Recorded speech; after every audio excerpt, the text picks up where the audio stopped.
14번째 용의권 등기에 관한 설명으로 옳은 것은 1번 지상권 이전 등기에는 토지 소유자의 승낙이 필요하다. 아까 설명드렸는데요. 물권은 원칙적으로 양도성이 인정이 됩니다. 물권은 따라서 설정자의 동의 승낙이 있건 없건 관계없이 자유롭게 양도가 가능해요. 민법에서 하셨을 거예요. 물권은 원칙이 양도가 가능한 겁니다. 그런데 전세권만큼은 예외예요. 전세권은 양도금지 특약이 가능하죠. 네, 전세권 양도금지 특약이 가능하고 이게 등기까지 되어 있다면 양도는 허용될 수가 없습니다. 다만 이 전세권을 제외한 다른 물건은 전부 다 양도가 가능합니다. 2번 전세권의 존속기간을 연장하는 변경 등기를 신청하는 경우 후순위 저당권자는 등기법상 이해관계인에 해당하지 않는다.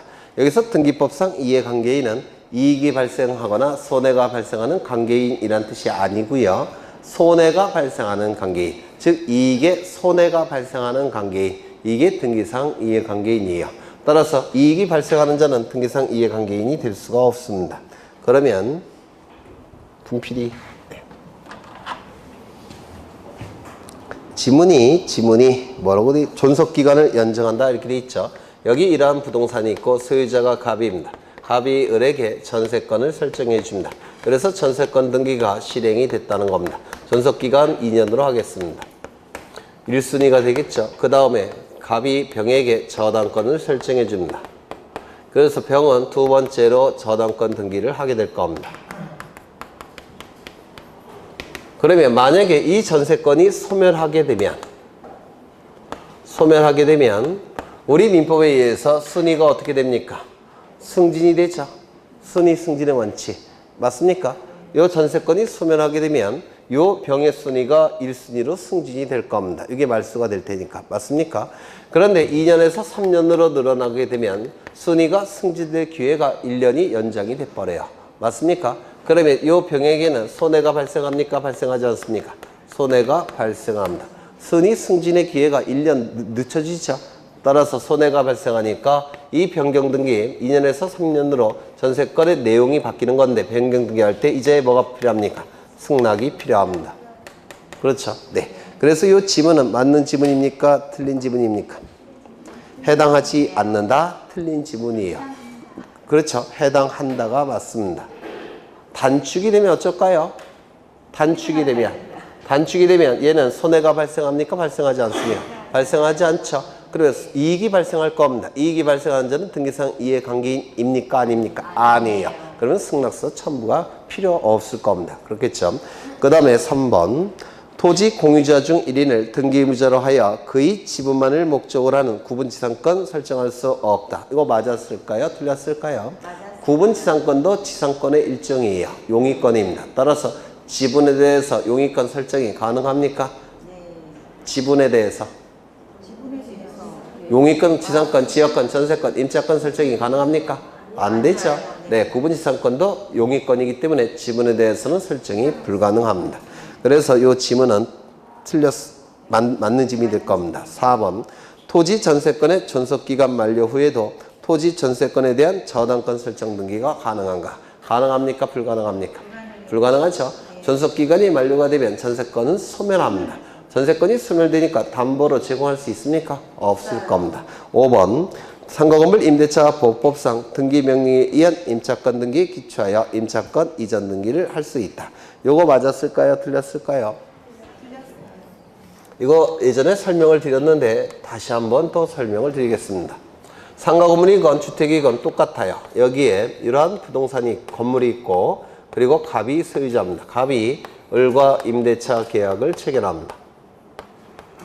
그러면 이 을은 임차권이 발생을 했을 테고 임차권의 등기를 갖추게 되면 이 임차권은 대항력이 발생할 겁니다. 맞습니까? 그러면 이 을이 갑에게 임차권 등기를 청구할 수 있습니까? 우리 민법 621조인가 거기에 임차권 등기 청구권이 있죠? 있어요? 없어요? 민법에서 임차권 설정 등기 청구권이 있습니다. 반대 특약이 없다면. 근데 보통 반대 특약을 해요. 그래서 이 갑과 을이 보통은 임차권 등기를 안 합니다. 반대 특약을 하니까 계약서에. 그래서 이 임차권의 등기를 하기는 쉽지 않은데요. 만약에 이 갑이 을에게 임차권을 설정해 줄 때 등기가 이루어지면 이를 임차권 설정 등기라고 불러요. 그래서 이 임차권 등기는 두 가지가 있는데요. 임차권 설정 등기라는 게 있고, 이 임차권 설정 등기는 임대인이 임차인에게 설정해 주는 겁니다. 따라서 공동신청을 통해서 이 임차권 등기가 실행이 돼요. 두 번째는 임차권 등기라는 게 있습니다. 이 임차권 등기는 임차권 등기 명령에 의한 임차권 등기를 줄여서 임차권 등기라고 하는데, 이는 신청에 의한 등기가 아니라 법원의 촉탁에 의해서 이루어지는 등기예요. 그래서 우리 민법에서는 이걸 혼용해서 쓰지만 우리 등기법에서는 구분해요. 갑과 을이 등기소에 공동신청을 통해서 하는 등기가 임차권 설정 등기, 즉 임대인이 임차인에게 만들어주는 등기, 임차권 설정 등기, 그리고 법원의 촉탁에 의해서 이루어진 등기를 임차권 등기 명령에 의한 임차권 등기라고 하는데, 이걸 줄여서 임차권 등기 이렇게 불러요. 보통은 갑이 을에게 임차권 등기를 안 해줘요. 그러면 임차권 등기를 해주지 않을 때 이 임차권의 대항력을 발생시키는 방법은 뭐가 있습니까? 을이 저 부동산을 점유하고 그리고 주민등록을 갖추게 되면 그 다음날 이길 0시부터 요 대항력이 발생하죠. 맞습니까? 그렇습니다. 점유하고 주민등록을 갖추게 되면 그 이길은 다음날이라는 일본식 표현이에요. 그 다음날 0시부터 요 임차권의 대항력이 발생할 겁니다. 그런데 임대차의 존속기간이 종료가 됐다는 겁니다. 임대차의 존속기간이 종료가 됐다면 이제 임차보증금은 반환이 돼야 되겠죠. 임차보증금은 반환이 돼야 될 겁니다. 그런데 반환이 되지 않더라는 겁니다. 문제는 임대차 계약기간이 종료가 됐기 때문에 을은 어떻게 해야 될까요? 이사 가야 되겠죠. 그래서 병의 주택에 대해서 또는 상가 건물에 대해서 임대차 계약을 체결할 테고, 그리고 이사를 갈 겁니다. 맞습니까? 그러면 이 병의 주택이나 상가 건물에 대해서 임차권이 발생했으면 거기에 대해서도 대항력을 취득해야 되겠죠. 그럼 거기에 가서 대항력을 취득하기 위해서는 이쪽 건물을 점유해야 됩니다. 그리고 이쪽에 가서 주민등록 갖춰야 되겠죠. 그렇다면 이쪽의 점유는 어떻게 됩니까? 상실. 이쪽의 주민등록은 이탈. 민법에서 할 거예요. 주민등록 이탈. 그러면 이 대항력은 어떻게 됩니까? 소멸될 수밖에 없어요. 그러면 문제는 대항력이 있을 때도 임차보증금이 반환되지 않았는데 대항력까지 상실하게 되면 임차보증금은 반환될 가능성이 더 줄어듭니다. 따라서 이 대항력을 유지시켜 놓고 이사를 가야 됩니다. 그럼 이 대항력이 유지되는 방법은 뭐가 있냐면 이 임차권 설정 등기, 이건 안 돼요. 이 임차권 설정 등기는 임차권 설정 등기가 실행이 되면 임차권 등기 신청 정보가 접수된 시점부터 임차권의 효력이 발생하니까 기존의 대항력은 다 어떻게 됩니까? 없어집니다. 맞습니까? 이 등기를 할 때 임차권 설정 등기가 이루어지면 접수 시점부터 효력이 발생하니까 기존의 대항력은 다 소멸이 돼요. 이거 이해가 되실까요? 순위가 밀려납니다. 그러면 어떻게 해야 되느냐? 이 등기를 해야 돼요. 이 등기는 기존의 대항력이 다 유지가 돼버립니다. 그래서 요 을은 임차권 등기 명령을 신청합니다. 법원에 임차권 등기 명령을 신청해요. 임차권 등기 명령이 신청이 되면 법원에서는 결정을 해줍니다. 결정이 됐으면 등기소에 임차권 등기를 촉탁합니다. 이때 이 부동산이 미등기라고 한다면 어떻게 한다고 했습니까? 먼저 직권으로 보존 등기를 합니다. 누구의 이름으로? 갑의 이름으로. 직권으로 보존 등기해서 등기부를 만든 다음에 이제 이 법원의 촉탁에 의한 임차권 등기를 실행합니다. 이 임차권 등기가 실행이 되면, 즉 을의 이름으로 임차권 등기가 실행이 되면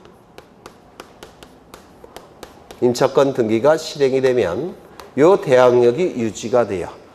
즉 점유 주민등록 갖춘 이길 0시부터 발생한 대항력이 계속 유지가 되는 겁니다. 그리고 이제 이사가도 상관이 없다는 겁니다. 그렇죠? 그러면 이때 이 임차권 등기는 어떠한 기능을 수행합니까? 이 임차보증금을 담보하는 기능을 수행하는 겁니다. 그렇죠? 네. 그러면 이때 이 등기를 기초로 해서 을은 A와 임차권 양도 계약을 체결하고 임차권 이전 계약을 이전 등기를 해줄 수 있습니까? 없습니까? 또는 전대차 등기를 A 명의로 해줄 수 있겠습니까? 공동신청을 통해서. 네? 다시요. 임대차 존속기간이 종료가 됐죠.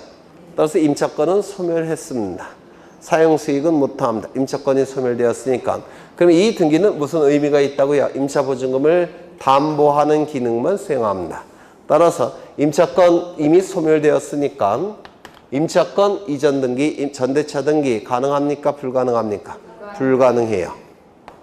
존속기간 만료로 임차권이 소멸되었고 이 등기는 임차보증금을 담보하는 기능만 수행하기 때문에 그렇습니다. 이거 이해가 되실까요? 두 번째. 지금 을이 이사 갔겠죠? 이사 갔으니까 갑은 B와 임대차 계약을 체결합니다. 그래서 이 B가 임차권이 발생을 했는데요. 이 B가 소액 임차인이라는 겁니다.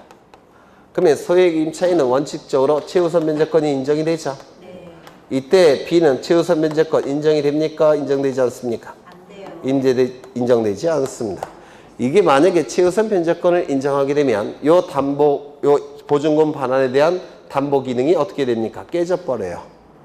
이거 이해가 되실까요? 네. 이 등기까지 갖췄는데 얘가 먼저 편제 받아가면 어떻게 되겠습니까? 이거 의미가 없어져 버리죠. 네. 따라서 임차권 등기 명령에 의한 임차권 등기가 시작이 됐을 때는 최우선 면제권은 인정되지 않습니다. 요 두 가지가 시험에 나와요. 민법과 등기법 양쪽에서. 민법에서도 출제가 될 겁니다. 그렇다면 이렇게 중요한 의미가 있는 임차권 등기 명령을 신청하기 위한 요건은 뭐였습니까? 요건. 임차 기간이 끝나야 돼요. 이게 요건입니다. 이게 임대차 존속기간이 종료되었을까? 임차 보증금이 반환되지 않았을까? 그때 임차권 등기 명령을 신청하는 겁니다. 하나 더. 임차권 등기 명령이라는 용어를 쓰고 있지만 이건 명령에 의한 등기가 아니에요. 촉탁에 의한 등기입니다. 명령에 의한 등기는 딱 하나에서만 나옵니다. 이의신청 절차. 이의신청 절차에서만 명령에 의한 등기가 나오고 그 이외에는 전부 다 촉탁이에요. 그거까지 기억해 두시면 좋을 것 같아요. 그러면 질문을 보십니다. 상가건물 임대차 보호법상 등기명령에 의한 임차권 등기에 기초하여 임차권 이전 등기, 전대차 등기를 할 수 있다 없다? 없다 이렇게 돼야 될 겁니다. 그렇겠죠? 네. 요 내용은 민법 등기법 양쪽에서 출제가 되니까 연습장에 한번 그려보시는 게 좋을 것 같아요. 네. 그 다음에 정답은 3번, 15번 지상권 등기에 관한 설명 중 옳지 않은 것은 1번 타인의 토지는 한 필지 토지임을 원칙으로 하지만 한 필지 토지 일부에 대해서 지상권 설정할 수 있습니까? 부동산 일부에 대해서 용의권 설정할 수 있습니까? 있죠. 다만 일부일 때는 반드시 뭘 첨부해야 된다고요? 도면. 전부일 때는 첨부할 필요가 없지만 일부라고 한다면 어느 부분인지를 공시해야 되기 때문에 도면을 첨부해야 됩니다. 맞습니까? 그리고 이 지상권 등기는 반드시 등기부에 기록될 내용이 두 가지 뭐가 있죠? 첫 번째, 용의물권이니까 범위. 두 번째는요, 목적. 기억나십니까? 목적. 지상권은 용의물권이라 토지를 사용수익하는 걸 있죠. 근데 그 사용수익의 목적이 정해져 있어요. 건물, 기타, 공작물 소유 목적인지 수목의 소유 목적인지. 그래서 지상권 등기에서 반드시 등기부에 기록해야 될 내용은 범위와 목적입니다. 그렇죠. 2번 지상권 등기 신청서에는 지상권 설정의 목적과 범위를 기록해야 되고 존속기간은 임의적 기록상이다. 맞습니까? 맞죠? 네. 그래서 임의적 기록상 계속 언급하고 있는데요. 출제가 돼요.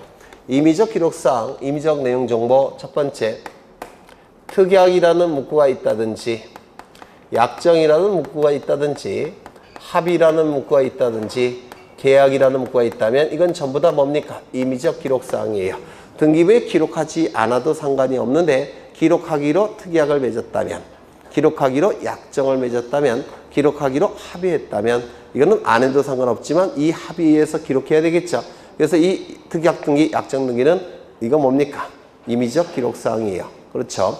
그 다음에 이 특약, 약정, 합의, 계약은 반드시 등기법에 근거 규정이 있어야 됩니다. 근거 규정이 없는데도 불구하고 이 특약 등기가 등기부에 기록이 된다면 이건 너무 공시 기능이 뭐랄까 복잡해져요. 멋대로 만들어낼 수가 있기 때문에 따라서 반드시 근거 규정이 필요해요. 아까 전세권 등기에서 특약 등기 두 개가 있다고 그랬죠. 첫 번째 뭐가 있었죠? 위약금 약정.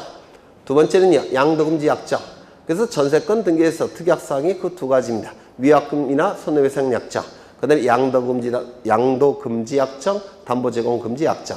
이런 건 등기법에 근거 규정이 있기 때문에 특약 등기가 가능한 겁니다. 그런데 이 특약 등기는 어떤 등기 형식으로 한다고 했습니까? 부기 등기. 언제나 부기 등기예요. 그래서 전세권 양도금지 약정을 등기할 때 3번 전세권 설정 이렇게 등기가 됐다면 그 밑에 3의 1, 그 다음에 특약 이렇게 하고 등기하는 겁니다. 되셨죠? 네. 그 다음에 두 번째 기간의 의미가 있는 것은 전부 다 임의적 기록상이라고 했죠. 기간의 의미가 있는 것은 존속기간, 시기, 종기 또는 변제기 이딴 것들은 전부 다 임의적 기록상이라고 했습니다. 세 번째, 돈의 의미가 있는 것은 임의적 기록상이라고 했죠. 그래서 뭐가 있습니까? 지료, 보증금 이런 건 전부 다 임의적 기록상이에요. 이자. 그런데 예외가 암기되셔야 된다고 했죠. 예외 뭐가 있습니까? 전세권 등기에 있어서 전세금, 그리고요 임차권 등기에 있어서 차임, 그 다음에 환매 등기에 있어서 환매대금. 환매대금은 매매대금과 매매비용을 얘기하는 겁니다. 그 다음에 또 있어요. 저당권 등기에 있어서 채권회. 이런 것들도 아까 반드시 기록해야 된다고 했죠. 그렇죠. 이런 건 전부 다 필요적 기록사항이다 이렇게 얘기를 해요. 조심하셔야 될 게 요 임차권인데요. 요 임차권을 좀 조심해야 되는데 반전세라는 게 있죠. 반전세, 채권적 전세. 채권적 전세는 법적 성질이 임대차죠. 민법에서 하셨죠? 네. 채권적 전세를 얘기하는 건데요. 반전세. 그러면 여기 그냥 채권적 전세는 전세금 10억. 이런 경우도 있을 테고요. 반전세 같은 경우는 반채권적 전세. 보증금 5억에 월 100만 원. 이런 경우도 있겠죠. 이건 전부 다 임대차예요. 민법에서 하셨겠지만 채권적 전세와 물권적 전세의 차이점 뭡니까? 제가 예전에 한번 설명드린 것 같은데 그렇죠. 등기가 있으면 물권적 전세, 등기가 없으면 채권적 전세. 그러면 효력에 또 차이가 있습니다. 채권적 전세는 물권적 전세와 어떤 차이가 있습니까? 아까 전세권은 첫 번째 점유에서 그 용도에 쫓아 사용 수익할 수 있죠. 두 번째는요. 전세권 소멸 시에 전세금 반환 채권에 대해서 전부로부터 우선 면제받을 수 있죠. 이게 물권적 전세예요. 등기를 갖추면 물권적 전세로서 두 가지 기능을 수행합니다. 그런데 등기를 갖추지 않으면 채권적 전세로서 1번 기능만 있습니다. 우선 면제적 효력은 없어요. 이런 차이가 나타납니다. 이게. 그러면 여기서 채권적 전세를 얘기하는데 이 경우는 차임이 뭡니까? 요걸 등기부에 반드시 기록해야 돼요. 요거. 그런데 이 경우는 어떻게 하겠습니까? 차임이 따로 있습니까? 없습니까? 없어요. 그러면 이때는 아무것도 기록 안 합니까? 이걸 기록해야 돼요. 이유는요. 여기에서 나오는 이자, 이게 차임의 기능을 수행합니다. 따라서 반전세일 때는 월세를 기록하고 그 다음에 채권적 전세일 때는 보증금만 기록합니다. 그럼 여기서 나오는 이자가 바로 차임의 기능을 수행하게 돼요. 다시 정리하죠. 채권적 전세는 임대차니까 차임을 기록해야 됩니다. 차임이 없을 때는 뭐라도 기록한다고요? 보증금, 전세금. 네. 어디 한지 또 잊어버렸네. 네. 3번. 지하 또는 공간의 일정한 범위에 대하여 구분지상권 설정을 하는 경우 도면을 첨부한다. 이것도 자주 출제되는데 도면 첨부할까요? 첨부하지 않을까요? 첨부 안 하는 것 같아요. 첨부 안 합니다. 이유는요. 도면이라는 것은 공중에서 내려다 봤을 때 그 모양이 도면이에요. 그런데 이 구분지상권은 토지가 이렇게 있을 때 공중의 상하의 범위를 정해서 또는 지하의 상하의 범위를 정해서 여기를 사용할 수 있는 권리가 뭡니까? 구분지상권이에요. 그럼 이 부분이 위에서 내려다 봤을 때 보입니까? 안 보입니까? 안 보여요. 따라서 이 구분지상권은 도면을 첨부할 수가 없습니다. 이거 이해가 되실까요? 구분지상권은 도면을 첨부할 수가 없습니다. 지난 시간에 설명을 한 것 같은데요. 여기 토지 소유자는 갑입니다. 갑이 토지 소유자인데 갑이 을에게 갑은 여기 건물이 이렇게 있고요. 갑 소유 건물입니다. 갑이 을에게 지상권을 설정해 주면 을은 지상권을 취득하게 될 겁니다. 지상권은 건물 기타 공작물 소유 목적, 수목의 소유 목적으로 토지를 사용 수익하는 권리예요. 따라서 이 을은 여기다가 건물을 짓고자 합니다. 이렇게. 그럼 이때의 지상권은 일반 지상권입니까? 구분 지상권이라고 했습니까? 일주일 됐으니까 기억 안 나죠? 10초 전에 얘기한 것도 기억 안 난다는데. 그쵸? 일반 지상권입니까? 구분 지상권입니까? 일반 지상권이에요. 이게 이렇게 접촉이 돼서 지금 이쪽 건물을 이쪽 건물이 지지하고 있죠? 이렇게 연결되어 있을 때는 이쪽도 전부 다 이것에 의해서 지지를 받고 있기 때문에 이건 구분 지상권이라고 얘기하지 않습니다. 이건 일반 지상권이에요. 이때 이것도 좀 기억해 두셔야 될 거예요. 일반 지상권입니다. 그 다음에 4번 통상의 지상권 등기를 구분 지상권 등기로 변경하거나 구분 지상권 등기를 통상의 지상권 등기로 변경하는 등기도 가능하다. 둘 다 지상권의 일정이죠. 지상권의 일정이라서 지상권의 내용이 바뀐 것으로 봅니다. 내용의 변경으로 보기 때문에 무슨 등기입니까? 변경 등기라고 얘기합니다. 그래서 이건 변경 등기 맞아요. 지상권 변경 등기라고 봅니다. 그래서 맞는 지문이고 5번 농지에 대하여 지상권을 설정함에 있어서 농지증을 첨부하지 아니한다. 농지증 또 나왔죠. 농지증을 첨부하는 경우 첫 번째 농지일까, 두 번째 자신의 의사로, 세 번째 새로이, 네 번째 취득할까. 취득은 무슨 등기 형식으로 취득한다고요? 소유권 이전 등기 형식으로 취득한 걸 얘기합니다. 여기는 지상권 등기라고 되어 있죠. 농지증 첨부합니까? 첨부하지 않을 겁니다. 그렇겠죠. 그래서 정답은 3번이 될 테고요.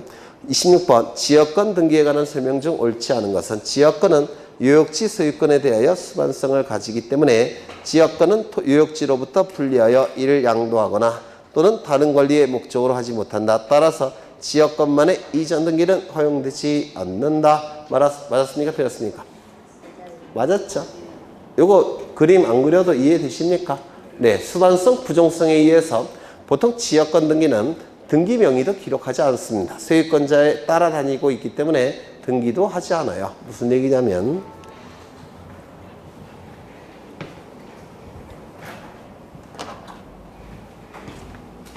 예전에 설명드린 건데요. 여기 도로가 있고 여기 두 필지 토지가 있습니다. 100번지, 101번지. 여기는 갑소유고 이쪽은 을소유입니다. 지상권이 아니라 지역권이 맞죠? 지역권 등기하는 거 맞죠? 네. 그러면 갑이 을에게 지역권을 설정해 줍니다. 여기 등기부가 따로 있을 테고 이쪽을 뭐라고 부릅니까? 승역지. 여기를 유역지 이렇게 얘기하죠. 여기 승역지 등기부가 있을 테고요. 갑구, 을구. 이건 을구일 겁니다. 여기도 을구가 이렇게 있을 겁니다. 이때 통행지역권을 설정했습니다. 그래서 여기 이렇게 통행로가 개설이 됐어요. 이걸 통행지역권이라고 불러요. 그러면 이 지역권 설정 등기는 승역지 등기부에 한다고 했습니까? 유역지 등기부에 한다고 했습니까? 승역지 등기부에 하는 겁니다. 1번 지역권 설정 이렇게만 기록합니다. 그래서 여기 을이라는 표현을 쓰지 않아요. 왜냐하면 수반성 때문에 그렇습니다. 부정성 수반성 때문에. 을은 이제 뭘 갖게 됩니까? 소유권도 갖게 되고 그 다음에 지역권도 갖게 되겠죠. 통행지역권을 가질 겁니다. 이때 이 지역권, 소유권을 병에게 이전시킵니다. 그러면 이 병은 뭐가 되는 겁니까? 새로운 소유권자가 되죠. 맞습니까? 소유권 이전 등기가 이루어지면 돼요, 안 돼요? 맞죠? 그러면 이거는 자동적으로 따라가는 겁니다. 이렇게 자동적으로 따라가요. 이걸 부정성 수반성이라고 불러요. 따라서 소유권 이전 등기를 할 필요가 지역권 이전 등기 할 필요가 있습니까? 없다라는 겁니다. 자동적으로 따라다니기 때문에 만약에 따라갈 필요가 없다라고 한다면 이렇게 돼버리죠. 그러면 을은 소유권이 없는데 지역권만 갖는 것이고 요 병은요 소유권만 있고 지역권이 없게 돼버리죠. 따라서 이걸 저절로 따라가게끔 만들어야 돼요. 이렇게. 따라서 별도의 소유권 이전 등기가 필요 없어요. 별도의 지역권 이전 등기가 필요 없습니다. 그래서 아예 여기 등기 명의를 기록하지 않습니다. 소유권과 무조건 따라다니니까. 이거 이해가 되실까요? 네. 지역권 이전 등기는 아예 존재하지 않습니다. 민법에서 한 번, 등기법에서 한 번 출제가 됐습니다. 지역권 이전 등기는 존재하지 않는다는 거. 그렇죠. 그 다음에 2번. 지역권 설정의 범위, 유역지 표시만이 필요적 기록사항이다. 이 지역권 설정 등기는 여기다가 뭘 기록해야 된다고요? 첫 번째, 용익물건이니까 범위를 기록해야 되겠죠. 범위. 그 다음에 또 뭘 기록해야 되니까? 통행을 목적으로 하고 있죠. 그래서 목적을 기록해야 됩니다. 통행 이렇게 기록해야 돼요. 통행. 그 다음에 또 뭘 기록해야 됩니까? 승역지는 받드는 역할을 하는 토지라는 뜻이에요. 통행로를 을에게 101번지에 제공함으로 인해서 받드는 역할을 하는 토지. 그러면 어떤 토지를 받드는지 유역지를 표시해야 되겠죠. 그래서 여기다가 유역지 표시를 하게 됩니다. 그래서 이 지역권 설정 등기는 세 가지를 반드시 기록해야 돼요. 첫 번째, 범위. 만약에 일부가 아니라 전부라고 한다면 전부라고 기록해야 됩니다. 그래서 범위는 반드시 기록해야 돼요. 두 번째, 목적. 세 번째, 유역지 표시. 이 세 가지가 반드시 기록이 되어야 됩니다. 이 등기는 공동신청을 통해서 이루어집니다. 등기의무자, 등기권리자. 이 등기가 실행이 되면 유역지 등기부의 등기관은 직권으로 이런 등기를 해야 돼요. 유역지 지역권. 이렇게 유역지 지역권을 직권을 하게 됩니다. 그러면 여기에는 이제 어느 토지가 자신을 받들고 있는지 승역지를 표시해야 됩니다. 이 등기는 공동신청을 통해서 이루어지는 것이고 이거는 어떻게 이루어진다고요? 직권. 등기관이 직권으로 하게 됩니다. 그러면 지문을 다시 보겠습니다. 2번 지역권 설정의 범위, 유역지 표시만이 필요적 기록사항이다. 맞습니까? 틀렸습니다. 뭐가 빠졌죠? 목적이 빠졌습니다. 3번 지상권 전세권의 지역권을 설정한 경우에는 소유권의 등기명인이 등기의무자가 아니기 때문에 등기의무자의 인감증명은 첨부하지 않는다. 이거 맞았을까요? 여기 보시면 소유자는 갑입니다. 갑이에요. 그런데 갑이 전세권을 설정해 줍니다. 그리고 병은 전세권 등기를 할 거예요. 그리고 전세권을 취득할 겁니다. 그러면 이 전세권자는 을에게 지역권을 설정해 줄 수 있습니까? 없습니까? 민법에 의해서. 네? 민법에서 있어요? 없어요? 아니, 민법 점수가 70점 가까이 나오던데 보니까. 네, 설정이 가능해요. 전세권자도 통행로를 제공하는 거니까 사용수익권을 갖고 있는 자는 설정을 줄 수가 있어요. 민법에 나와 있습니다. 이게 그러면 이때는 이 전세권자가 설정해주는 지역권 등기는 주등기입니까? 부기등기입니까? 네? 소유자를 기준으로 첫 번째는 전세권 등기죠. 주등기. 두 번째는 전세권자가 설정해주는 지역권 등기죠. 부기등기. 따라서 전세권자가 설정해주는 지역권 등기는 부기등기에 의해서 이루어지게 될 겁니다. 그 다음에 3번 보셨고, 그러면 이제 이 지역권 설정 등기가 이루어짐으로 인해서 이익이 발생한 자는 누굽니까? 을 등기의무자. 불이익이 발생한 자는 누굽니까? 갑이에요. 전세권자가 설정해 주는 거니까 얘가 등기의무자죠. 얘가 등기 권리자고 얘가 등기의무자가 되겠죠. 소유권의 등기명의는 누굽니까? 갑. 소유권의 등기명의이죠. 그러면 일치합니까? 일치하지 않습니까? 일치하지 않죠. 등기의무자는 인감증명 첨부하지 않습니다. 이거 되셨을까요? 네. 그 다음에 토지 일부에 대한 지역권을 설정하는 경우에는 도면을 첨부해야 된다. 맞겠죠? 네. 전부일 때는 도면을 첨부하지 않습니다. 일부일 때만 첨부합니다. 5번 승역지 소유권을 목적으로 한 지역권 설정 등기는 주등기로 하나, 승역지 지상권을 목적으로 한 지역권 설정 등기는 부기 등기한다. 맞죠? 그래서 지역권은 소유자만 설정해 줄 수 있는 게 아니에요. 용익권자는 다 설정이 가능합니다. 임차인도 설정해 줄 수가 있어요. 왜 그럴까요? 이건 지역권의 본질적 의미 때문에 그래요. 지역권은 두 토지 관계 두 토지 간의 이용 관계를 조절하는 거리라고 해서 승역지는 일정한 제한을 받고 요역지는 어떻게 되는 겁니까? 확장이 되는 거예요. 그래서 양자 간의 어떠한 제한이 강하지 않기 때문에 지상권자, 전세권자, 임차권자도 지역권을 설정할 수 있다라고 민법에 되어 있습니다. 그 다음에 정답은 몇 번인가요? 2번. 17번 지역권 등기에 관한 설명으로 틀린 것은 1번 등기관이 승역지 등기 기록에 지역권 설정에 등기를 할 때는 지역권 설정의 목적을 기록해야 된다. 그렇죠. 범위, 목적을 반드시 기록해야 되고 요역지 표시도 해야 된다고 했죠. 2번 요역지 소유권이 이전되면 지역권은 별도의 등기 없이 이전된다. 맞습니까? 지역권 이전 등기라는 건 존재하지 않는다고 했죠. 3번 지역권 설정 등기는 승역지 소유자를 등기무자, 요역지 소유자를 등기 권리자로 하여 공동으로 신청함이 원칙이다. 맞죠? 4번 지역권 설정 등기 시 요역지 지역권 등기 사항은 등기관이 직권으로 기록한다. 맞습니까? 네. 설정 등기는 공동신청, 요역지 지역권 등기는 직권. 5번 승역지의 지상권자는 그 토지의 지역권을 설정할 수 있는 등기무자가 될 수 있습니까? 없습니까? 13초 전에 정확히 얘기했는데 소유자, 지상권자, 전세권자, 임차권자 다 지역권 설정해 줄 수 있다고 그랬죠? 네. 제한의 정도가 굉장히 약하기 때문에 반드시 소유권자만 설정해 줄 필요는 없습니다. 그렇죠? 그 다음에 정답은 5번.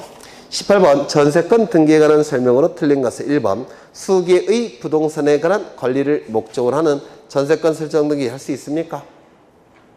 네. 네, 있겠죠. 당연히. 이건 지분이 아니죠. 수개의 부동산이니까 수개의 부동산에 대해서 일괄 신청 가능할 겁니다. 2번 공유 부동산의 전세권을 설정하는 경우 등기 기록에 기록된 공유자 전원이 등기무자이다. 이것도 굉장히 중요한 지문인데요. 이걸 좀 이해를 하겠습니다. 여기 토지가 있고 갑 3분의 1, 을 3분의 1, 병 3분의 1을 가지고 있는 상태입니다. 이때 갑이 자신의 지분에 대해서 A에게 전세권, 지금 전세권인가요? 네. 전세권을 설정해 줄 수 있느냐? 이거 가능합니까? 지분에 대해서는 전세권 설정할 수 없다고 그랬죠? 지분은 아까 다들 알고 계신데 무수히 많은 점으로 구성되어 있을 때 이 지분은 모든 점들은 이렇게 똑같이 나눠가는 거라고 했죠? 갑, 을, 병. 모든 점들은 이렇게 나눠 갖는 게 지분의 개념이에요. 우리 민법에서. 갑, 을, 병.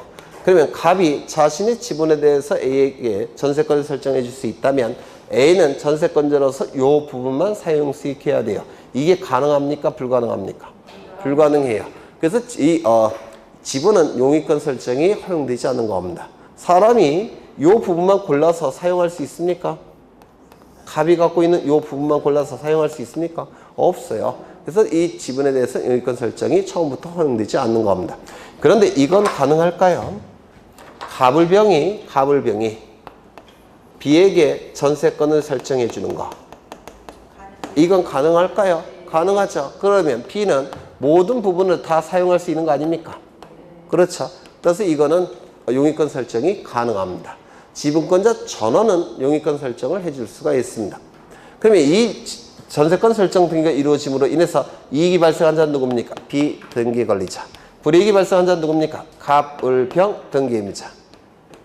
그렇죠? 네, 이거 좀 기억해 두실 필요가 있어요. 지분에 대해서 용의권 설정은 불가능하지만 지분권자 전원이 용의권 설정해 줄 수 있다는 겁니다. 이건 지분이 아니라 토지 전체가 되기 때문에 그렇습니다. 그래서 이 지문도 꼭 기억해 두셔야 되고요. 3번 등기원인의 위약금 약정이 있는 경우 등기관은 전세권 설정 등기를 할 때 이를 기록한다. 맞습니까? 약정 등기 가능하다고 했죠? 무슨 등기 한다고요? 부기등기. 이 전세금 위약금 약정, 손해배상 약정 또한 양도금지 약정은 등기법에 근거 규정이 있기 때문에 약정 등기할 수 있다고 했죠? 부기등기 한다고 했습니다. 3번 전세권이 소멸되기 전에 전세금 반환 채권이 일부 양도에 따른 전세권 일부 이전 등기 신청할 수 있습니까? 소멸돼야지만 할 수 있다고 했죠? 소멸돼야지만. 그렇죠. 틀렸습니다. 5번 전세금 반환 채권의 일부 양도를 원인으로 한 전세권 일부 이전 등기를 할 때는 얼마에 팔았는지 양도에 기록한다고 했죠. 정답은 4번. 19번 타인이 부동산은 한 필지 토지 또는 건물이 전부임을 원칙으로 하지만 한 필지 토지 일부 혹은 건물의 일부에 대해서도 전세권을 설정할 수 있다. 이거 맞습니까? 있죠. 부동산 전부뿐만 아니라 일부에 대해서도 용익권 설정이 가능하죠. 전세권 등기에 관한 설명중 옳지 않은 것은 1번 전세권은 배타적인 물건이므로 한 필지 토지 한 동의 건물 위에 동일한 범위에 두 개 이상의 전세권이 중첩할 수 있습니까? 없죠. 그럼 물건이 아닌 것이 돼버려요. 물건은 직접 독점적 배타적으로 사용 수익하는 권리가 용익물건인데요.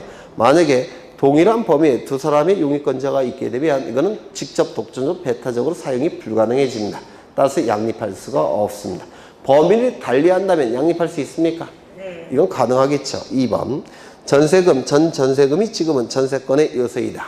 전세권의 요소, 이 전세권은 다른 물건과 달리 법률행위 플러스 등기 그 두 개 갖고 물건이 발생합니까? 아니죠. 뭐가 추가되어 있습니까? 전세금, 수수. 아까 제가 그려드렸는데 전세금, 수수. 다른 물건과 차이가 있죠. 3번 부동산 일부에 대하여 전세권 설정 등에 신청하고자 할 경우 전세권의 범위를 특정하고 도면을 첨부해야 된다. 일부일 때는 도면을 첨부한다고 했죠. 전부일 때는 도면을 첨부할 필요가 없습니다. 그렇죠. 여기 용익물건은 아까 범위를 기록한다고 했죠. 이 범위는 전부건 일부건 무조건 기록을 해야 돼요. 전부건 일부건. 전부일 때는 전부, 일부일 때는 어느 지점부터 어느 지점까지 이렇게 범위는 무조건 기록해야 됩니다. 용익물건에서는. 다만 도면은 언제만 첨부한다고요? 일부일 때만 첨부가 될 겁니다.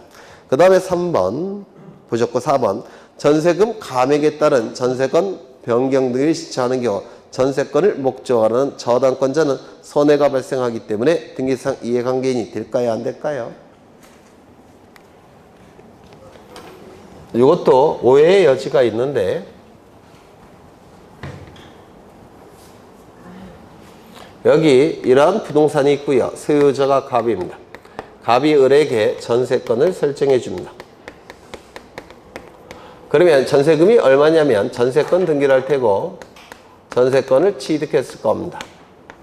전세금은 10억입니다. 그런데 이 전세금이 12억으로 5억이 추가가 됐다는 겁니다. 10억에서 5억이 추가가 됐어요. 그러면 얼마로 바뀝니까? 10억에서 15억으로 바뀌겠죠. 그러면 전세권의 내용이 바뀌었으니까 무슨 등기 하겠습니까? 전세권 변경 등기를 하게 될 겁니다. 그럼 이 전세권 변경 등기가 이루어짐으로 인해서 이익이 발생한 자는 누굽니까? 갑입니까? 을입니까? 이 이익 불이익 여부, 등기 의무자, 등기 권리자는 등기부 하나만 놓고 판단합니다. 다른 건 고려하지 않아요. 즉, 지금 5억이 늘어났으니까 을은 갑에게 5억 원을 지급하죠. 돈이 오고 가는 것은 이거는 우리 등기법에서 판단하는 게 아니라 이건 민법에서 판단하는 거예요. 우리 등기법은 등기부 하나만 놓고 판단합니다. 그래서 5억 원을 지급해야 되는 건 우리 등기법에서 판단하지 않아요. 우리 등기법은 등기부에 기록된 것만 놓고 판단합니다. 그러면 10억에서 15억으로 늘어난 것은 누구에게 이익이 발생합니까? 등기부만 놓고 보면. 네? 갑이 이익입니까? 을이 이익입니까? 을이 이익이에요. 이것이 의미하는 바는 뭐냐면 예전에는 전세기간이 종료가 됐을 때 10억 원만 반환받을 수 있었습니다. 지금은 얼마 반환받을 수 있을까요? 15억. 물론 그 전에 돈을 지급하지 5억 더. 그럼 민법에서 돈이 실제로 오고 가는 것은 민법에서 더 판단하는 것이지 우리 등기법은 등기부 하나만 놓고 판단하기 때문에 등기부에 이렇게 기록된 것은 전세기간이 종료가 됐을 때 10억 원을 을이 반환받을 수 있다가 15억 원으로 반환 금액이 커지는 겁니다. 등기부만 놓고 볼 때. 따라서 이 변경 등기는 등기 의무자가 누굽니까? 갑 등기 의무자. 을 등기 권리자가 될 겁니다. 이거 이해가 되실까요? 네. 그러면 만약에 전세 금액이 10억에서 5억으로 줄였다는 겁니다. 그러면 이것이 의미하는 바가 뭐냐면 예전에는 을이 10억 원을 반환받을 수 있다가 이제 얼마만 반환받게 됩니까? 5억. 그렇죠. 그러면 이때의 전세권 변경 등기의 등기 의무자는 누굽니까? 을이 등기 의무자가 돼요. 갑은 등기 권리자가 될 겁니다. 저당권도 마찬가지예요. 그래서 등기부 하나만 놓고 판단한 겁니다. 실제로 돈이 오고 가는 건 고려하지 않아요. 이거 되셨습니까? 네. 그렇죠. 두 번째, 전세금이 10억입니다. 이때 을은 돈이 필요해서 병으로부터 돈을 빌립니다. 얼마를 빌렸냐면 7억을 빌렸습니다. 담보를 요구할 거예요. 그래서 요 을은 병에게 저당권을 설정합니다. 그럼 병이 취득하는 권리는 전세권에 대한 저당권이에요. 전세권부 저당권 이렇게 얘기합니다. 전세권부 저당권 등기라고 그 권리를 취득할 겁니다. 주등기겠습니까? 부기등기겠습니까? 부기등기가 될 겁니다. 그렇죠? 그런데 여기 10억에서 얼마로 줄었냐면 7억으로 줄었다는 겁니다. 5억으로 하죠. 5억. 5억으로 줄었습니다. 그러면 이때 7억 원이 변제되지 않으면 저당권 실행하겠죠. 저당권을 실행한다는 얘기는 경매 절차로 넘어간다는 뜻이에요. 맞습니까? 그러면 이 전세권이 경매 절차로 넘어갈 겁니다. 그리고 경락인이 나올 테고 경락인은 경락대금을 다 낸 시점에 권리를 취득하겠죠. 경락대금은 얼마입니까? 5억이요. 예전에는 10억 원을 기준으로 경락대금이 결정되겠죠. 그런데 이제는 얼마를 기준으로 경락대금이 결정됩니까? 5억을 기준으로. 이거 이해가 되십니까? 그러면 이제 A가 취득하는 건 소유권이 아니라 전세권을 취득하는 거예요. 전세권을 취득할 텐데 대금이 예전에는 10억 원 기준으로 대금이 결정되겠지만 경락대금이 이제는 5억짜리 전세권을 기준으로 경락대금이 결정이 될 겁니다. 맞습니까? 그러면 얘는 손해가 발생합니까? 손해가 발생을 하게 돼요. 따라서 이자를 뭐라고 부릅니까? 등기상 이해관계. 당사자 중에 손해가 발생하면 등기의무자. 당사자 중에서 손해가 발생하면 등기의무자. 당사자를 제외한 제3자 중에 손해가 발생하면 등기상 이해관계. 네. 그러면 지문을 보시면 어디 갔지? 19번에 4번 설명하셨어요. 이해관계. 네. 전세금 감액에 따른 전세권의 변경 등기를 신청하는 경우에 전세권을 목적으로 하는 저당권자는 손해가 발생하기 때문에 등기상 이해관계이 된다. 맞는 지문이에요. 네. 5번. 선순위 전세권의 전세금을 감액함에 있어서 후순위 저당권자는 손해가 발생합니까? 발생하지 않습니까? 발생하지 않죠. 오히려 이익이 발생하죠. 선순위자의 채권액이 줄어드니까 이익이 발생하죠. 따라서 등기상 이해관계인이라고 할 수 없습니다. 손해가 발생하는 자만 이해관계인이에요. 이익이 발생하는 자는 이해관계인이 될 수가 없어요. 정답은 5번. 20번 저당권 등기에 관한 설명으로 틀린 것은 1번 토지 소유권의 공유 지분에 대해서 저당권 설정할 수 있습니까? 네? 있죠. 그러면 합의 지분은 저당권 설정할 수 있겠습니까? 없을 겁니다. 왜? 등기부에 기록되지 않으니까. 그렇죠. 2번 저당권 이전 등기를 신청하는 경우에 저당권이 채권과 같이 이전한다는 뜻을 신청 정보의 내용으로 등기소에 제공해야 된다. 이거 꼭 기억하셔야 돼요. 요약집에 넣었어야 되는데 넣은 것 같은데 누가 빼먹었어요. 아마 컴퓨터가 빼먹은 것 같은데 요거 꼭 기억하셔야 돼요. 채권이 이전이 되면 저당권도 같이 따라가죠. 맞습니까? 수반성에 의해서. 그렇다면 채권이 이전될 때 저당권이 이전된다는 것을 구태여 기록할 필요가 없는 것처럼 보여요. 그런데 기록해야 되기 때문에 시험에 자주 나옵니다. 요 문구는 반드시 기억하셔야 돼요. 저당권이 채권과 이전된다는 것은 당연하죠. 수반성에 의해서. 당연하니까 신청정보에 기록할 필요가 없는 것처럼 보이는데 기록해야만 된다고 되어 있기 때문에 시험에 잘 나옵니다. 꼭 기억하셔야 되고 3번 지상권을 목적으로 하는 저당권 설정 등기는 소유자를 기준으로 몇 번째 도출되는 등기입니까? 두 번째 무슨 등기? 보기 등기. 4번 저당권 설정 등기를 한 토지 위에 설정자가 건물을 신축한 경우 저당권자는 토지와 함께 건물에 대하여 경매 청구를 할 수가 있는데 이게 뭡니까? 일괄 경매 청구권. 민법에서 하시죠. 5번 저당권을 설정하는 경우 채권자와 채무자, 제3자 사이에 합의가 있었고 제3자에게 채권이 실질적으로 기속되었다고 볼 수 있는 특별한 사정이 있다면 제3자 명의 저당권 등기도 유효하다. 맞습니까? 이거 민법에서 하시는 건데 그러면 제3자 명의 소유권 저당권 등기가 가능한 요건은 뭡니까? 했다고 했으니까 이건 민법 판례인데요. 대단히 중요한 판례죠. 그래서 예전에 사법시험이 있을 때 사법시험 2차에 단골로 출제가 됐던 판례예요. 워낙 중요한 판례라서 여기 이러한 부동산이 있고 소유자가 갑입니다. 갑이 을로부터 돈을 빌려요. 얼마를? 10억 원을. 내년부터는 좀 올릴 생각이에요. 100억으로. 어차피 뭐 지돈도 아닌데. 그러면 이제 요 을에게는 10억 원의 채권이 발생했겠죠. 맞습니까? 그러면 이 저당권은 누구에게 설정을 해줘야 됩니까? 네? 을에게 설정해야 되죠. 을에게 저당권을 설정해야 될 겁니다. 맞습니까? 그런데 제3자에게 설정하는 경우도 있습니다. 이런 식으로. 그래서 병은 저당권 등기를 하고 저당권을 취득할 수 있다는 겁니다. 이게 가능해요? 불가능해요? 빨리 모르시면 모르신다고 하고. 그건 아니에요. 보증인은 이쪽에 나와야죠. 이게 수반성에 배치되죠. 피담보 채권이 넘어가야지만 저당권도 넘어가는 거 아닙니까? 그런데 채권은 을에게 있고 저당권은 병명이라고. 이게 돼요? 안 돼요? 아까 된다고 아까 하시지 않으셨나? 이게 원칙은 안 됩니다. 당연히 수반성 때문에, 수반성 부정성 때문에. 그래서 채권자와 저당권자가 분리될 수는 없습니다. 이게 원칙이에요. 그런데 예외적으로 가능한 경우가 있다는 겁니다. 일정한 요건을 구비한다면. 그 요건을 기억하셔야 돼요. 민법과 등기법에서 출제가 되고 있는데요. 첫 번째, 3자 간의 합의가 있어야 된다. 가불병, 이렇게 3명의 합의가 있어야 된다는 겁니다. 3명의 합의.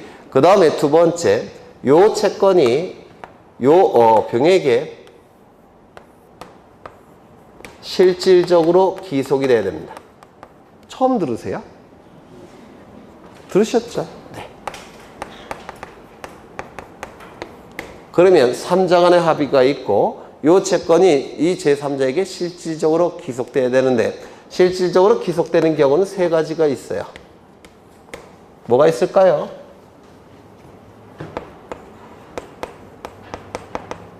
이거 민법에서 하셨죠? 제3자를 위한 계약. 두 번째는요, 채권 양도. 세 번째는 불가분 채권.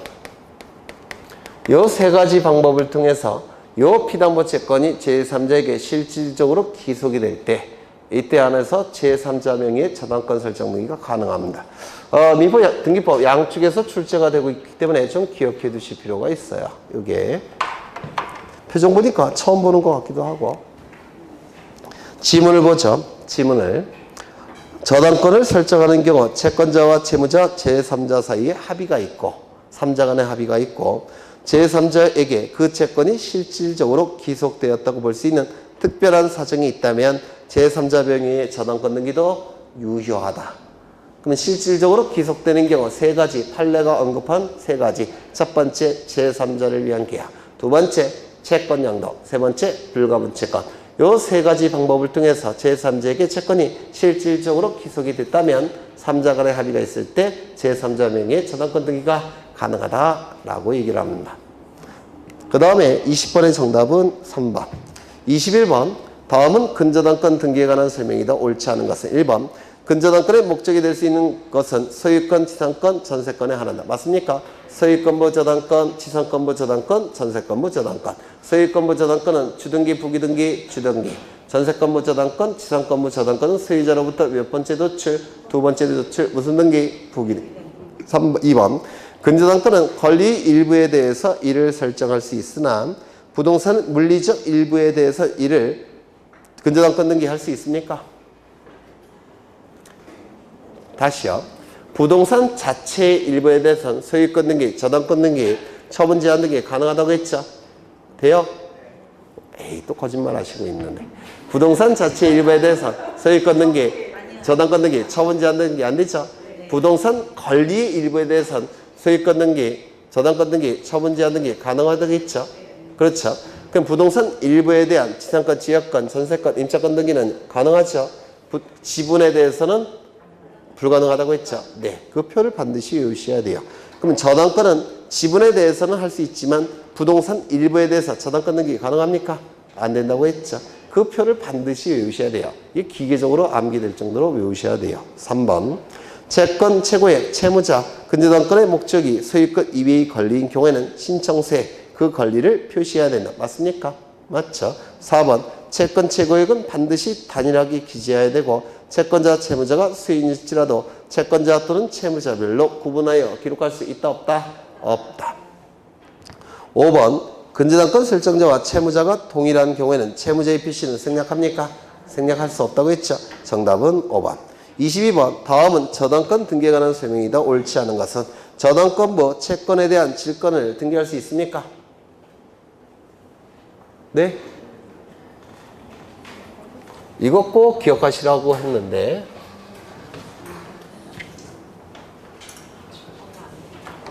여기 이러한 부동산이 있고요. 소유자가 갑입니다. 갑이 을로부터 10억 원을 빌립니다. 그냥 안 빌려주겠죠? 담보를 요구할 테고 저당권을 설정할 겁니다. 을은 10억 원의 피담보 채권이 발생을 했을 테고 그리고 이를 담보하기 위한 저당권 설정 등기를 할 테고 저당권을 취득할 겁니다. 이 저당권 설정 등기는 주등기입니까? 부기등기입니까? 그렇죠. 소유자로부터 첫 번째 도출됐으니까 주등기. 을은 돈이 필요해요. 돈을 만드는 방법은 이걸 청구하면 되겠죠. 그런데 문제는 변제기가 아직도 1년이나 남았습니다. 그러면 또 다른 방법은 이 채권을 다른 자에게 팔아서 돈을 만드는 방법이 있죠. 또 하나는 이 채권을 다른 자에게 담보로 제공하고 돈을 빌리는 방법도 있어요. 담보로 제공하는 방법은 두 가지가 있는데요. 채권 담보권을 설정할 수도 있고 질권을 설정할 수도 있는데 질권을 설정하겠습니다. 요거를 담보로 제공합니다. 얼마를 빌리고 한 7억 원을 빌리고 담보로 제공하는데 제공하는 방법은 질권을 설정하는 방법, 채권 담보권을 설정하는 방법. 근데 이 채권 담보권은 보통 민법에서 설명 안 하니까 질권을 하겠습니다. 질권을 설정합니다. 그러면 이 병은 7억 원을 빌려줬죠. 따라서 7억 원의 채권이 발생합니다. 그리고 이 10억 원을 인질로 설정했죠. 따라서 이 병이 취득하는 질권은 10억에 대한 채권 질권을 취득합니다. 이 질권은 인질로 가질 수 있는 권리를 질권이라고 불러요. 그래서 이 10억 원의 채권을 인질로 가질 수가 있어요. 되셨을까요?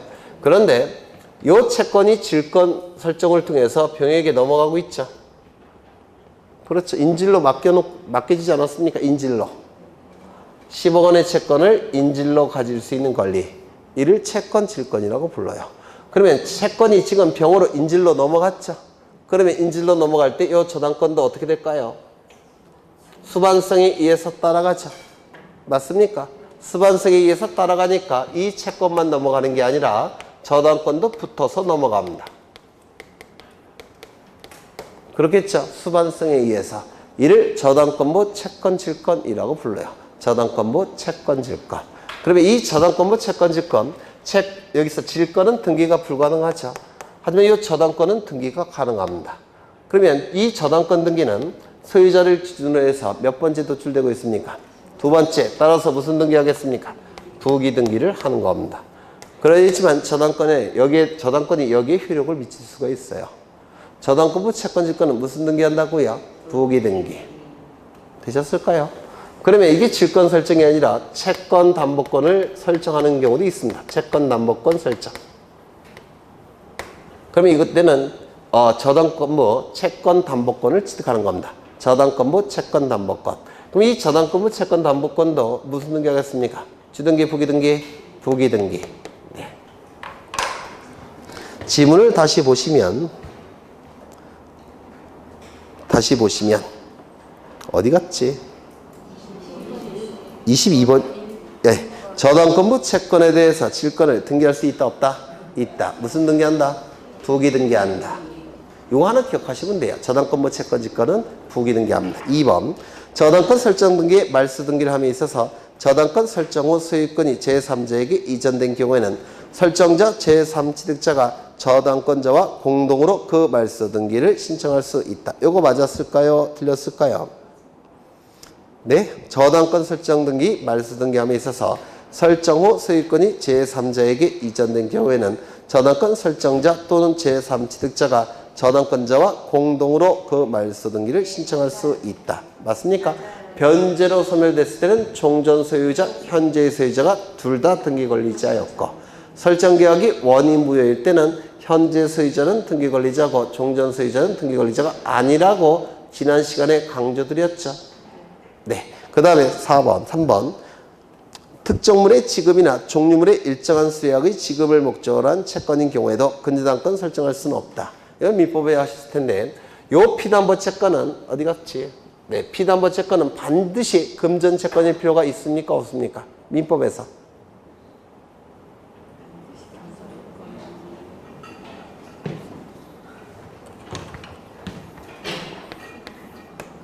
갑은 을과 매매 계약을 체결합니다. 그러면 을에게는 소유권, 이전 등기 청구권이 발생할까요? 발생하지 않을까요? 발생하죠. 이것을 담보하기 위해서, 이걸 담보하기 위해서 저당권 설정할 수 있습니까? 없습니까? 민법에서. 설정할 수 있다면 저당권 등기를 할 테고 저당권을 취득할 겁니다. 가능합니까? 불가능합니까? 민법에서 출처 확률이 대단히 높은데요. 피담보 채권은 반드시 금전 채권일 필요가 없습니다. 이유는요. 이것이 나중에 행사가 되면 갑이 이행해야 되겠죠. 이행하지 않으면 이거는 손해배상 채권으로 바뀌어요. 손해배상 채권은 금전 채권입니다. 그래서 모든 채권은 채무자가 이행하지 아니할 때는 손해배상 채권, 금전 채권이 손해배상 채권으로 바뀌기 때문에 이 저당권 설정할 때는 구태여 이게 금전 채권일 필요가 없습니다. 금전 이외의 채권도 담보권 설정이 가능합니다. 왜? 나중에는 전부 다 금전 채권으로 바뀌기 때문에 그렇습니다. 이건 민법에서도 출제될 확률이 높아요. 우리 등기법도 마찬가지로 높고. 다시요. 저당권의 피담보 채권은 반드시 금전 채권일 필요가 있다 없다? 없다. 그러면 금전 채권이 아닐 때는 나중에 경매 절차로 넘어가서 대금을 우선 변제받을 때 문제가 발생하죠. 따라서 반드시 금전 이외의 채권일 때는 채권평가액을 등기부에 기록해야 됩니다. 이것도 같이 기억하십니다. 금전 이외의 채권도 저당권 설정이 가능하지만 등기부에 반드시 무엇을 기록해야 된다고요? 채권평가액을 기록해야 됩니다. 거기까지 기억하시면 될 것 같아요. 그러면 지문 없다 틀렸죠? 없다 틀렸습니다. 그 다음에 4번 외화 채권인 경우 외화를 표시하고 가세 표준액의 산정을 위하여 환산된 금액을 신청세 병기는 하나. 환산된 금액은 등기부에 기록한다, 기록하지 않는다? 기록하지 않는다. 왜요? 환율이 시시각각 바뀌기 때문에 환산된 금액을 기록하면 분쟁이 발생할 수밖에 없다 그랬죠. 그래서 신청 정보에는 원화 자체와 외화 자체와 원화로 환산된 금액 둘 다 기록하지만 세금 때문에 등기부에 기록할 때는 뭐만 기록한다고요? 외화 자체만 기록한다고 했죠. 외화 자체만. 그래서 요거 맞는 집입니다. 일정한 금액을 목적으로 하지 않은 채권을 담보하기 위해 저당권 설정 등기 가능합니까? 금방 가능하다고 했잖아요. 그렇죠. 금전 채권일 필요가 없다고 했죠. 다만 반드시 뭐는 기록해야 된다고요? 채권 평가액은 기록을 해야 됩니다. 작년에도 출제가 됐습니다. 그 다음에 23번. 다음은 근저당권 등기에 관한 설명이다. 옳지 않은 것은 1번 채권자가 수인인 근저당권 설정 등기를 할 경우 각 채권자별로 채권액을 구분해서 등기부에 기록합니까? 기록하지 않죠. 그래서 맞는 지문이고 네? 틀린 지문이죠. 채권자가 수인인 근저당권 설정 등기를 할 경우 각 채권자별로 채권 최고액을 구분해 등기부에 기록한다. 틀린 지문이죠. 네, 틀린 지문입니다. 근데 왜 답이 2번부터 보죠. 1번 틀렸고요. 2번 근저당권이 이전된 후 근저당권을 말소하는 경우에 근저당권이 이전 등기된 부기 등기를 말소하는 것이 아니라 주등기인 설정 등기에 말소 등기를 한 후 이전 등기는 등기관이 직권으로 말소하고 이전된 후 근저당권을 말소하는 경우에는 근저당권 이전 등기필 정보를 첨부해야 되며 근저당권 설정 등기필 정보를 이에 가름할 수 없다. 이거 맞았을까요? 틀렸을까요? 이거 지난 시간에 한 거예요. 복습을 안 하시죠? 여기 이러한 부동산이 있고 소유자가 갑입니다. 을로부터 10억 원을 빌립니다. 그러면 요 을은 10억 원의 채권이 발생했겠죠? 그리고 이제 저당권을 설정해 줄 겁니다. 그러면 여기 을은 1번 저당권 설정 등기를 할 겁니다. 이때 을은 병에게 요 채권을 양도하는 경우가 있다고 그랬죠. 그러면 요 을을 뭐라고 부릅니까? 양도인이라고 불렀고 요 병을 양수인이라고 불렀습니다. 그러면 병은 채권 양도를 통해서 10억 원의 채권을 발생시켰고 그 다음에 이 저당권은 수반성에 의해서 따라가죠. 따라서 무슨 등기를 한다고 했습니까? 저당권 이전 등기를 한다고 했습니다. 이 저당권 이전 등기는 주등기 합니까? 부기등기 합니까? 부기등기를 하게 될 겁니다. 이때 요 채권이 변제가 이루어지면 저당권 어떻게 된다고 했습니까? 소멸한다고 했죠. 이때 이 저당권 등기는 이전 등기를 말소한다고 했습니까? 설정 등기를 말소한다고 했습니까? 설정 등기를 말소한다고 그랬죠. 설정 등기 말소 신청이 이루어지면 이익이 발생한 자는 누굽니까? 등기 관리자. 불이익이 발생한 자는 누굽니까? 을이라고 했습니까? 병이라고 했습니까? 이 등기가 말소가 되면 주등기가 말소가 되니까 부기등기도 존재할 수 없다고 그랬죠. 따라서 이 등기는 등기관이 어떻게 말소한다고 했죠? 직권 말소한다고 했죠. 맞습니까? 그러면 이 등기가 말소되면서 불이익이 발생한 자는 을과 병이 됩니다. 왜? 이것도 직권으로 말소되니까. 맞습니까? 그런데 을은 채권과 저당권을 전부 다 병에게 넘기고 사라졌죠. 따라서 말소 등기의 등기 의무자는 누구라고 했습니까? 병이 등기 의무자라고 했습니다. 그래서 이렇게 말소 등기를 신청합니다. 그래서 이 말소 등기가 신청이 되면 등기관은 이거 말소하겠죠. 그러면 이제 이 등기는 어떻게 한다고요? 직권으로 말소하는 겁니다. 이걸 묻고 있는 거예요. 지난 시간 한 기억 있습니까? 그렇죠. 그러면 이 등기 의무자 병은 자신에게 저당권이 있다는 것을 등기관에게 확인시켜야 되니까 등기 의무자는 등기필 정보를 등기소에 제공해야 되죠. 그러면 설정 등기필 정보를 제공합니까? 이전 등기필 정보를 제공합니까? 설정 등기필 정보는 누가 갖고 있습니까? 을. 병이 갖고 있는 건 이전 등기필 정보입니까? 설정 등기필 정보입니까? 이전 등기필 정보. 그렇죠. 그래서 이걸 얘기해요. 그래서 지난 시간에 꼭 나온다 그래서 다시 한번 내봤는데 23번에 누가 득점을 하셨나? 한 분도 득점하신 분이 없나요? 1번도 틀렸죠? 1번. 그 다음에 3번은 맞았고요. 3번. 2번은 맞았고 3번. 수인이 채무자가 연대 채무자의 지위에 있다 하더라도 등기 신청 서및 등기부에는 단순히 채무자로만 기록한다. 다만 연대 보증인은 채무자가 아니므로 신청 정보에 이를 기록할 이유가 없다. 맞습니까? 맞죠? 그래서 첫 번째 단락은 단순히 채무자로만 기록한다고 했죠. 연대 채무자는 저당권자 입장에서 의미가 없다고 그랬죠. 또한 연대 보증인은 돈을 빌린 자입니까? 아닙니까? 아니죠. 채무자가 아닙니다. 따라서 기록할 이유가 없을 겁니다. 4번 근저당권 채권 최고액 및 채무자는 반드시 기록하고 부합물이나 종물에 근저당권의 효력이 당연히 미친다고 했죠. 그렇죠. 부합물이나 종물에는 저당권의 효력이 미치죠. 그런데 미치지 않도록 하기 위해서는 어떻게 해야 되겠습니까? 약정을 해야 될 겁니다. 그래서 이 약정이 있는 경우에는 등기부에도 이를 기록하는데요. 근거 규정이 있습니다. 그래서 이거 지문 맞는 지문인데 좀 기억해 두셔야 돼요. 부합물 종물에도 저당권의 효력이 당연히 미치기 때문에 저당권 변경 등을 할 필요가 없죠. 다만 미치지 않도록 하기 위해서는 별도로 약정해야 되고 이 약정을 등기해야 됩니다. 맞는 지문이고 5번 근저당권은 설정행위로서 양도 전대를 금지할 수 있는 전세권과 달리 자유로이 양도할 수 있다. 그러나 근저당권 이전 등기를 하는 경우 여기 자유로이 양도할 수 있다. 여기까지 맞았고요. 근저당권 이전 등기를 하는 경우 설정자의 승낙을 받아야 된다. 이 뒷부분이 틀렸습니다. 승낙 필요 없습니다. 왜? 물건이기 때문에 자유로운 양도가 허용되기 때문에 그렇습니다. 그래서 정답은 두 개네요. 1번, 5번. 1번, 5번 두 개가 틀렸습니다. 제 잘못이겠죠. 네. 그러면 23번에 1번 쓰신 분 대부분이래요. 네. 하나씩 더 맞으신 거네요. 그렇죠. 네. 24번 다음은 대지권 등기에 관한 설명과 옳지 않은 것은 몇 번입니까? 답이 4번이죠. 대지권을 등기한 건물이 등기용지에 건물만에 관한 저당권 설정 등기 할 수 있습니까? 없다고 했죠. 네, 정답은 4번. 25번 임차권 등기에 관한 설명이 더 옳지 않은 것은 1번 임차권 등기명령의 집행에 의한 임차권 등기가 격리된 주택을 그 이후에 임차한 임차인은 소액보증금 최우선 면제권이 있습니까?